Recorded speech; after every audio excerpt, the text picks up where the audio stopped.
all you bunny makers out there. This is Indar Lang, and I have the beautiful pleasure to introduce Miss Lally here, Team Lally, Adrienne. Aloha. And we have a great podcast today. We're going to be talking about working with agents and partnering with big-time agents. Miss Lally here.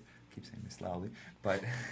You can call me Adrienne. Okay, Adrienne. We've been working with her and her team, and we've developed some great relationships. A lot of our businesses, most of our business comes from working with agents. So we'll dive on in today and talk to her and how she's built a great team and how she's structured and grown her team. Maybe you agents out there can get a little hindsight of little, tricks and tips and hacks on how to grow your own team. So let's dive on today and let's do this, guys.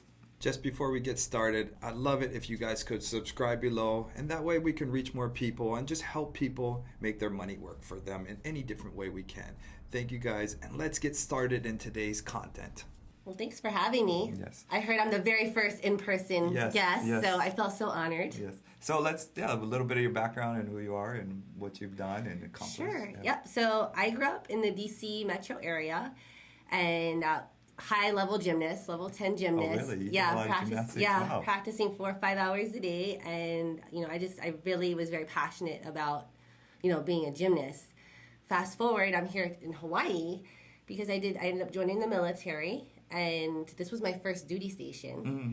And after becoming a mom, I decided that being an active duty soldier right after September 11th was not really the safest space. So I jumped in and started doing real estate, because my mom was a broker, and she still practices real estate on the East Coast. So it's kind of in your background, yeah. Yeah, so I felt familiar with it.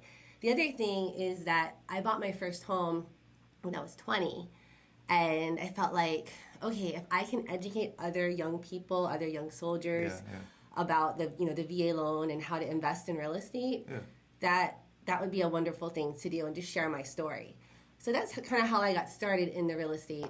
That's a huge industry here in Hawaii with the VAs, military loans. Mm-hmm. And I noticed a lot of military people just didn't even know they can even use it or the possibilities of it. That's a huge industry, especially as an agent getting to that. Yeah, and then also, utilizing that VA loan to become an investor. Mm-hmm. So I always, with my very first property, of course, I got my orders, and I'm in Hawaii, my property's in Florida, so I put a tenant in there, I did a HELOC, and I had my money ready to go. Yeah.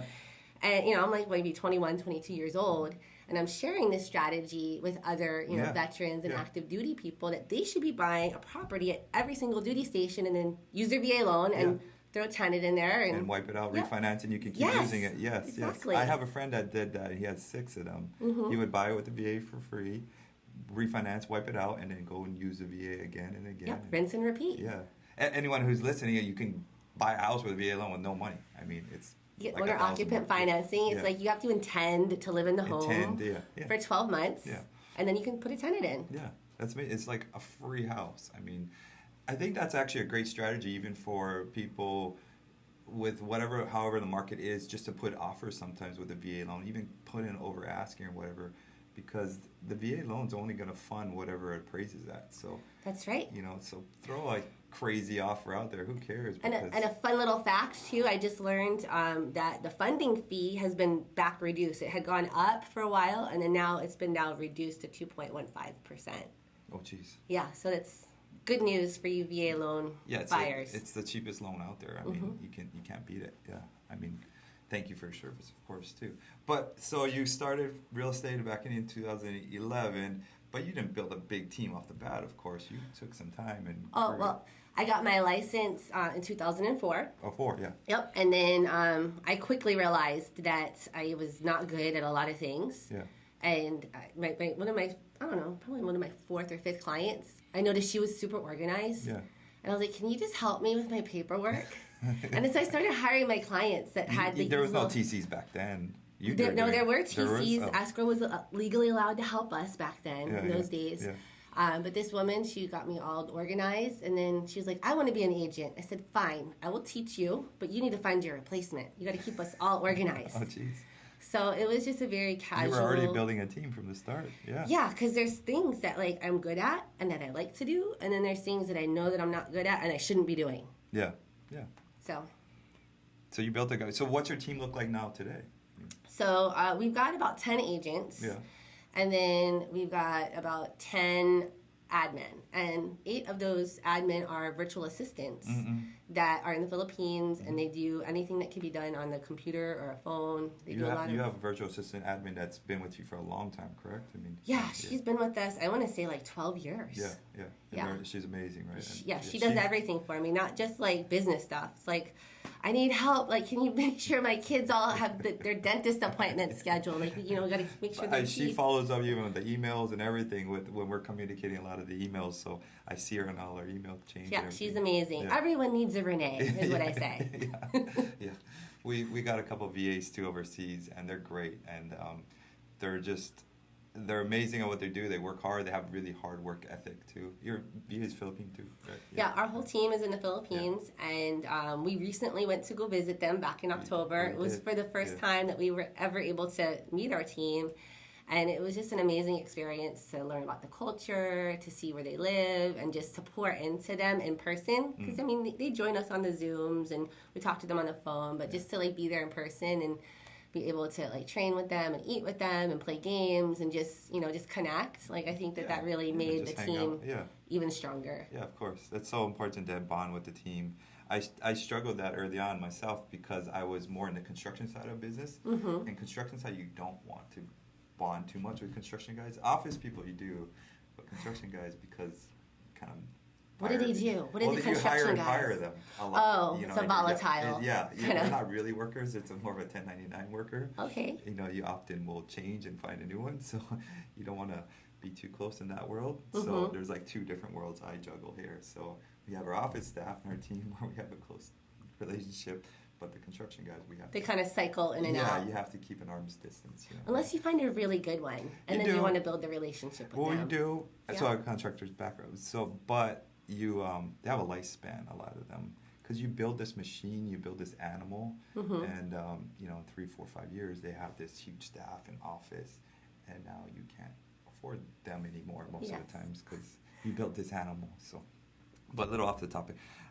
So back then, when you're 2004, I think you're starting building your team. What was the scaling point? So that was kind of your point when you started scaling right off the bat. Yeah. I was terrible with paperwork and organization. I could do it, but it was just so stressful, and I just didn't like to be stressed. I had a little baby, trying to manage that, and then just being a newer agent. So just like. The other thing too is like real estate can be kind of lonely if you're just there by yourself. So having other people to do it with, it's more fun. It's fun, yeah, it is. Yeah, it's fun, and I think it's a different world. I'm not familiar with the agent world as much because I'm on the other side all the time. Yeah, but I work with a lot of agents, and it's an interesting world because I notice agents always have to be nice to other agents, no matter what. It's like kind of like a motto where you have to, because you never know, you might work with an agent again. The co-opetition. Yes. I think Matt Beal from Hawaii Life had talked on the co-opetition. But it's a dog-eat-dog world in a sense sometimes too, especially when they're, you're trying to, I don't know, compete for a client, for business. Yeah, so it's like a love-hate kind of. Well, I think that it's like, it's like you've heard of the 80-20 rule. Right? And I think in real estate, it's more of like a 90-10 rule. Really, yeah. So about 10% of the agents are doing 90% of the business. Yeah, that's true. And I think those agents that operate in that top 10%, we all have like a pretty good working relationship and respect for each other. And what happens is sometimes maybe an agent who's like not real seasoned or maybe new to the business doesn't understand like the etiquette of the situation will sometimes come in and, behave in a way that's not, like, as you say, dog-eat-dog. Yeah, because it could get aggressive, especially when you're in a closing and credits are asked or, things came up on inspections or whatever it may be. And sometimes, back in the day, it was more loose because our contracts were just 3-4 pages. Yeah. And it was I think it was a lot more simpler. It was, I don't want to say handshake agreement kind of world, but it was a word. You took your word a lot of times. And I think somebody probably screwed something up along the way, and that's why they keep making more and more pages to them. Well, and I think as an agent, though, it's our job to not become emotionally attached to the outcome. And, like, our clients are expecting us to, like, have, like, being, like, cool, calm, and collected to provide that expert negotiation, right? Because it's like he who carries the least wins. Yeah. Right? Yeah. And that's our job as agents, to not like take it personal. Yeah. And when you're dealing with another professional agent, that's not going to happen. Yeah. They're not going to like get all bent out of shape and like emotionally Especially when you know that charged. agent. You know, you got to professional to professional, and just, you know, keep it calm and remove the emotion. Yeah, and I think sometimes agents like don't realize like we all want to make this deal work, so let's make it work. Let's figure out together. And some agents, the win-win. Yeah, make it a win-win. Like, what will it take to like salvage this deal because of this, or what will it take, and like try to finagle it. And sometimes agents don't want to like work, or I don't know what it is, or they're not answering you. I don't know, sometimes. Well, oftentimes what we do is like, all right, who stands to benefit in this, you know, relationship? So then we call everybody in. We're like, all right, like the lender, the buyer, the seller, the listing agent, buyer agent, and we're all contributing together just to work to make it work. Yeah. Sometimes, and even the escrow company, like, hey, like, what can you do? Like, this is where we're at, and you know, because there's a lot of deals you got to be really creative when something comes up, or especially the hard ones, you know, or the bigger ones. Yeah, the creative, outside of the box thinking is, and that's the kind of market that we're in now. Yeah, and I love that. Yeah, I think the agents who've been around for a while and who know their way around this industry will really succeed right now, because it's going to take that old school way of cultivating deals, and you know, whatever a year ago you would just, you know, put on Instagram you're an agent and all of a sudden get 10 deals. You know, it's not going to be like that right now. Yeah, no, before it was like about the time, right? It's like quick. And now it's more about like the process, the relationship, the communication to get the homes sold, and just to create that win-win. Yeah. So what do you, I guess we're talking about market a little bit here. So what do you think, of course we don't know where the market's going, and I actually don't like to even do crystal ball projections. No. I don't care. But moving forward, what do you think it's going to take to get more clients, move houses, buy and sell? What do you think? Or for us investors as well, what would you recommend? So our initiative and like the word of 2023 for us is relationships. Yeah. I really think that, you know, it's like we've got to focus on those relationships and the education and being able to reframe, you know, like, because there's a lot of negativity in the news and the negative neighbor and whoever else they're hearing this from, but being able to reframe the positive in the situation and just really educate our clients and be good communicators with the other agents. So that's what we're working on, is just the relationships. The relationships, yeah. Yep. I think they are key, yeah. And it's key to us, too, as investors, because a lot of my deals come from working with agents and building those relationships with agents. As they're, you know, sending us deals, we can get more offers out as well on our side. And it does take a little more work. It's going to take a little more legwork than, you know, a year ago, and you know. Well, this market is going to take more work regardless of if you're working with an investor or a non-investor. Yeah. It's just, that's the market that we're in. Yeah.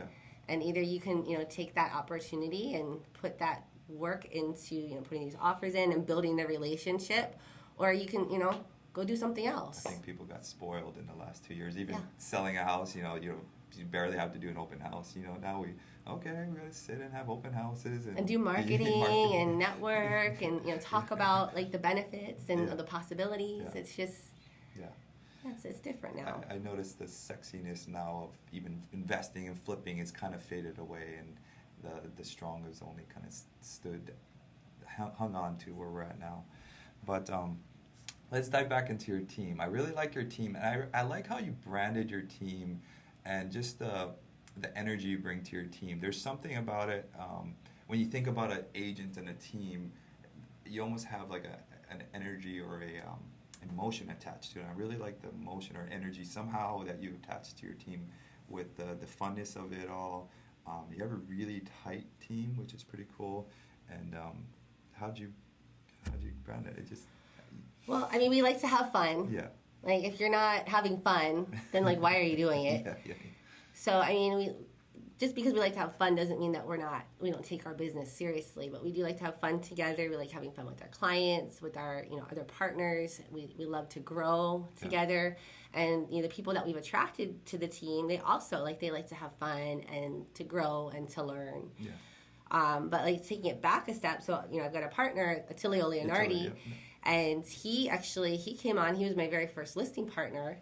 And all he did was short sales. You guys are really good yin and yang, honestly. I know about you, and you guys really complement each other very well. I mean, it's like you've got this perfect combination of each he other. brings that local piece and just like a different energy than I bring. And we have, different perspective, different backgrounds. Yeah. But like he actually got his license to be an investor. Oh, really? That was his intent. Yeah. And then he was at the auctions doing, trying to buy. Yep. And then decided that he was going to, just try the sales side, and he got his license. And his specialty was the short sales. And, thankfully we partnered up on a non-short sale because he didn't know how to do like anything that was not distressed. It was like this, retired military guy on a golf course. Yeah. And he called up our broker and said, who are the top agents? I need to partner with someone. And so 3 ladies. And so I lived the closest to where he was. Yeah. Away we went. We partnered up on that first deal. And then afterwards, he's like, hey, I'd really like to, come on your team and just like do the listings. Like we worked well together. And I said, oh, I don't know about that. Like I do the listings. Yeah. But then I like thought about it more. I'm like, yeah, like I think like he's got a lot more organization. Like there's certain things that he has that I definitely don't. So as soon as I brought him on, our like listing inventory went from maybe like we had like 11 or 12, like, and then his 11 or 12. And the next thing you know, we have 50 because of the synergy and working together. Yeah. In that matter. And after several years working together, then we partnered up and became partners in the team. And at that point, again, like we began to grow and increase our production and our volume. Yeah, he's a really cool guy. I really enjoy just hanging out and talking to him. We should have him on separately or together. Yeah. But he's really got a good mindset of team building and I like his direction and his energy too. I think he's and he keeps me out of trouble also because I can be very like shoot from the hip and impulsive and just like we'll just like do stuff right away. Yeah. And then he's like, oh wait, and he'll kind of like. Did you look at that? Yeah. He keeps me out of trouble. I love every time we have a conversation and it's like a great idea or something we talk about. You shoot me an email right away and like just take care of it, get it done. I love that. Yep, just do it now. Yeah, do it now. Do it now. Yeah. And then he can clean up your. He cleans up the messes. Your mess and make sure it's good. But that's what it takes. It takes initiative to get the ball rolling. It's everyone's. We joke about that so much now that everyone's hardest thing in life I think is just taking action. So building a team of agents or writing an offer or looking at listings. It's like you have to twist somebody's arm sometimes just to do some of that stuff. Yeah, just get into motion. Yeah, like that. Just that one little first step, and then that'll start that momentum. I think the safest thing sometimes about real estate is we have an option period. When you write an offer, it doesn't mean you're going to buy the house. It's just a reservation. Yeah, it's a reservation. That's how I coach my clients. I'm like, all right, and this like I remember back in the day, like. I would write multiple offers. I'm like, all right, we're going to put reservations on these 5 homes. Yeah. Reservations. We're taking it and then you can decide depending on what and it'll work beautifully. That's a great word to use. Yes, I like that word. Because that's all you're doing. Yeah, it's just a reservation and then you can cancel your reservation. Yeah. I think so many people think in their head that, if I write this offer, I have to buy this house. Like, I have to. I'm stuck. Like words matter. Yeah. Words matter. The kind of words we use matter. Yeah, reservation is great. I love it. And even if you don't like that reservation, you can always negotiate and bring those prices down. Exactly. We had a deal under contract once, and they showed nice pictures of the home, and they left the moldy bathroom. They left that, and I made my offer based upon those nice false pictures. Advertisements. We lock it up, we get under contract, and then I look at the house. I'm like, dude, there's so much more rehab that we have to do. It's like, we need like $100,000. We're gonna cancel this deal. And we told the agent, we need like $100,000 to make this work. He's like, hold on. Let's ask for the credit. We got the credit. And, Well, they knew that like once that mold had been disclosed, it's a material fact. Yeah. And it's got to, either they can deal with it with you. I love using mold instead of mildew. Yeah. Like either they've got to like work with you or it's going to be the next buyer and it's probably, going to be even worse. Yeah. Like you're a professional investor. You're not scared of mold. Yeah. You know what to do. Yeah. No? But you can always negotiate down That's the price if you have to, in case you mess something up or whatever. So you have a great team today, and it's built an amazing team. So what does the future look like for Team Lally? So I know you have this pretty amazing listing coming up. Or is it active yet? Right? It's coming soon. It went on coming soon just the other day. And we've already gotten an inquiry from someone who's, wants to remain private. But it is a very unique property with just under 24 what is it like acres. Selling that compared to selling like just a normal $2 million house? Like what is? I mean, we love marketing. Yeah. It's like, so for us, we do marketing on everything. $38 million listing coming, guys. So if you got any buyers out there. So I mean, it's we've not officially released the price, but we are going to be having a private event for other like luxury agents that may have clientele that would appreciate an estate like this. And we love to market. All of our homes, we have the Matterport tours and the professional photography and the drone.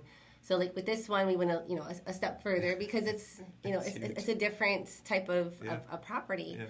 And we're excited. We're excited to hold the events. We're excited to push it out and just to make the connections and talk to other agents. Get it out there, get the name out there. Again, the relationships matter. Yeah. I think that's how this is going to be sold. Yeah, that's definitely. And mainland relationships on some of these because, I mean, hopefully a local person or a Hawaii person buys it, but you never know.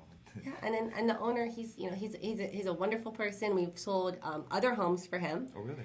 And he really enjoyed the experience that we provided on the last home. I'm curious to know how he made his money. I love hearing those successful stories. You know what? I will share briefly. He was from a very small town in China and an inventor and just married his high school sweetheart. And once they got married, he's like, okay, I got to make money. And he now has these EV batteries that he invented. And he sells to like companies like Porsche, BMW. Yeah. And just a very down to earth, nice, humble man who's just very, very smart. Yeah, I love hearing people's success stories and how they grew it, and as you grew your business and your success story too. And the house, like the story about the house is that he built this particular home for his parents who are still in China, and there's an elevator in there. Like the pool is meant for like if you have like a wheelchair, like everything's made for like aging in place. I mean, it's not like it doesn't have like all the like the bars and stuff, but it's made so that if you're you're in a wheelchair or you don't like the stairs, it's very easy to to function in the home. And there was just no expense spared with the type of quality of the construction. Is it on this side or in the Kaneohe? It's in Kaneohe. He even flew in his contractors from out of state because he was not happy with what was available here. Jeez, he just again spared no expense on the construction of the home. It's like 20 acres too or something. Yeah, it's 23 and a half acres. That's so much land too. Just the land alone is crazy. It's a beautiful estate. Like we're super excited about it. Yeah, that'd be fun hosting all the events, and your open houses will be pretty fun, I'm sure, and all the. Of course, because we have fun. That's what we do. Yeah, I kind of want to go just to open house. Because I heard what you're going to do. All right, we'll put you on the list. I better dress up for those ones. Yeah. It's funny, I meet with I went to an agent event last night, and you always got to dress up when you're meeting with agents and talk with agents. When I'm with my investor friends, it's very interesting. Very casual. Yeah. But super excited. So pretty amazing on your team that you built and your success in this industry. I know you've been doing this for years now, and you guys market galore. You're on the radio. You have your own radio show, which you've been on. I've been on. I'm very blessed to be on it. Yeah. It's pretty. It's a great radio show. So if you guys haven't listened to it, check out. It's on AM 830 KHVH every Saturday at 10:07. There you guys go. So check out the radio show. Yep. It's definitely a great. You guys should always be learning and educating and growing yourself. So. The last part, let's talk about how other agents out there could build their teams. I know that's kind of on the top of people. So you guys are going to be hosting an event or Oh yeah, so we are teaching a class, Attilio and myself, and you can Zoom in. If you just email info@teamlally.com, we'll get you a link.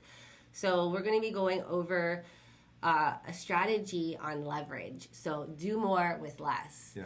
And I felt like we're always learning and growing, and we can always do things better. However, I felt like that leverage piece that we've accomplished within our team. Yeah.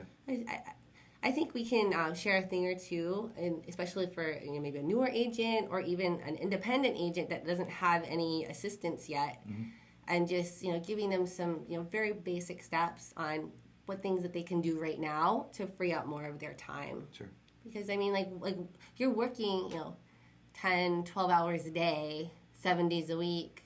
Like what's the purpose? Like you gotta let go of some of those tasks that are not really dollar productive, and we're going to be going over some of those strategies. Well, even working with the team in general, being on you guys' team, for example, I think I noticed on the real estate test alone, when you become an agent, they don't teach you about being an agent. No. The test is teaching you like the laws and the terms, exactly, but it's not teaching you about real estate or the business itself, or cultivating leads and farming and all these great things. So I think it's really important, especially for new agents out there, to be on a great team, just to learn about cultivating leads and farming and growing relationships. And you know what's crazy is when I got my license, that's what I was like, okay, I need to go join a team because I don't know what the heck I'm doing. Yeah. And I'm like looking for a team to join. I remember I reached out to the agent that helped me buy a home here and help my grandparents buy a home. Like, can I join your team? And she's like, I don't have a team. Yeah.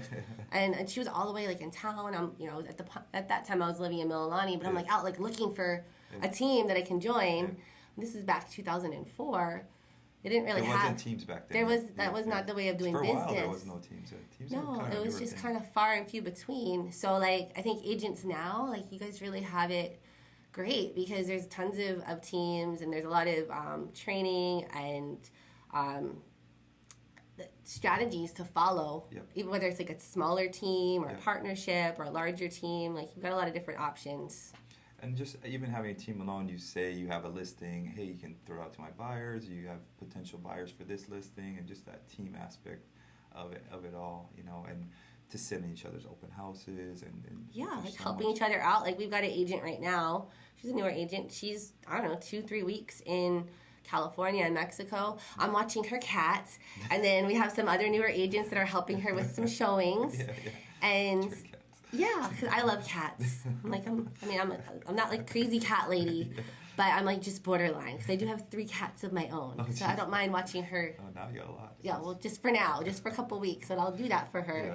And then the other agents are helping her with their showing, so her business does not go on hold just because she's off vacationing. Yeah, and nowadays everything's virtual too. I mean, after COVID, I think we went into that Zoom age, that digital age. Everything's email, so. That's great. And the team as well it's just great to have a broker or somebody who has your back, somebody who knows, what to be doing in any given situation. Some of these hard decisions, sometimes situations. So one thing that we've recently done is we've hired a president for our team. Oh, really? That's nice. Yes, it's awesome because Laura, she loves this kind of stuff, like all of the operations and the details and the recruiting and the retention and the training. Like, she just, like, loves creating all these systems. Yeah. And, like... Systems are just we can do it, but it's just...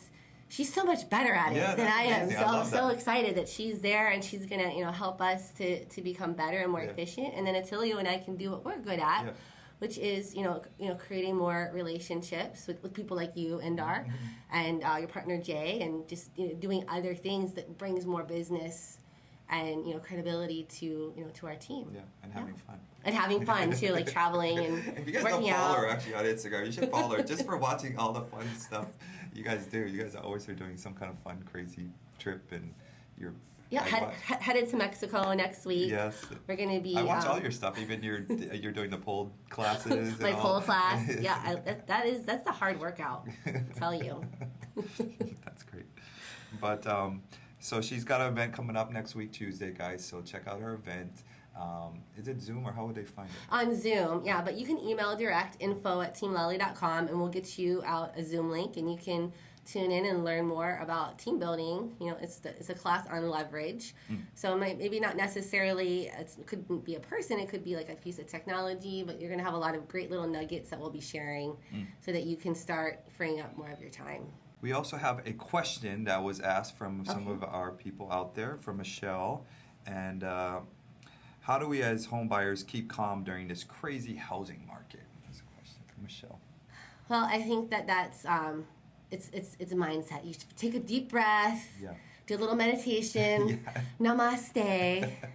It's all gonna be okay. Like our real estate market is, it goes in cycles, right? And it might be your perception maybe that it's like crazy right now, and you know the agent that you're working with, you got to just like keep calm and put the offer in. And I would say don't get too attached to any home until you know like you're past that J1. Until you're accepted, at least. Until you're accepted, So just it's not really a crazy market, I think. No. I think we got too crazy just because there's such a big the dramatic price points and the rise in interest rate was so quick. If we had a slow rise, we would have been fine. But it's settling where we're at and just accept it, and it's not too bad. I mean, you know what's worse is paying rent and paying someone else's mortgage. That's worse. Yeah, there you go. Paying down somebody else's mortgage is worse. Yes. That is awful. So stop doing that. Yes. The market's not crazy. There's homes for sale. There's always going to be people needing homes to buy and sell, and you know, real estate's just we have a great country that allows. We have the MLS that allows us to have this united kind of listing service. I joke about it with my friend Jay. Is you know. Paying realtors commissions and all this stuff, but hey, you go into another country like Japan or something, there's no place like to know what this home sold on that street, and you don't know what that home sold. Like there's no centralized we are very lucky here in the U.S. to have all of the MLS, just all the information and the shared information. It's really a huge industry, and with you know what the realtors, you guys pay a lot to that industry with over billion agents. With all of our dues. Now, I did hear that about 50,000 agents did leave the industry in the beginning of the year. Because, you know, the market's changed. And change can be scary, right? So all those new ones who haven't been here. I mean, I think anyone who hasn't been in this business before 2018 or so, you know, last 19, 20, 21 was the glory couple years for anybody, but you know, now it's time to work on the skills. Work on those skills. Build the relationships. I love that.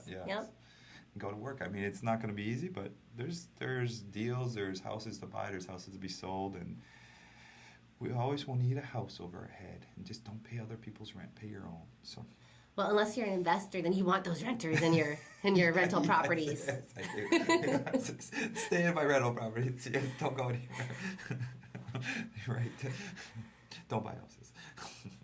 But so thank you for coming on the show today. We're super excited to talk to you. I talk to her all the time through emails, through meetups and events, and super excited just to have you on and share other people out there with Team Lally and their team. I work with them a lot and some deals. We actually just got a deal locked up. I'm going to actually have a 12 o'clock appointment right now to go look at it. Awesome. So, and I think we just put another offer in with a few people on her team, and she's working on another offer, I think, again. Good. We're keeping busy. Yeah. We have a great team behind us that's writing offers and so forth, and just trying to get deals rolling. But so for all the audience out there, so where can everyone follow you and meet you and see you? Okay, so on Instagram it's just at Team Lally, and on Facebook it's Adrienne Weatherly. So you can find me on both spots, or if you just like Google Team Lally, and you'll see it everywhere. Just Google us. So check her out, and we're in Hawaii. So just like, comment, all that great stuff, but just go on there and really just take your time and ask questions. That's what I tell everybody. If you're on anybody's Instagram or whatever, and you see something interesting and you have a question, just ask questions. Because that's where I'm at, and I always have questions, and I think you guys may have questions. There's nobody that knows all the answers, so don't be scared to ask questions. And there's no dumb questions. Make a comment and ask a question. I think that's what you get best value out. So comment, ask questions, and all that good stuff. So thank you guys for listening and following, and thank you for having me. Yes. I'm so honored to be the first in-person guest. Thank you so much. Thank you.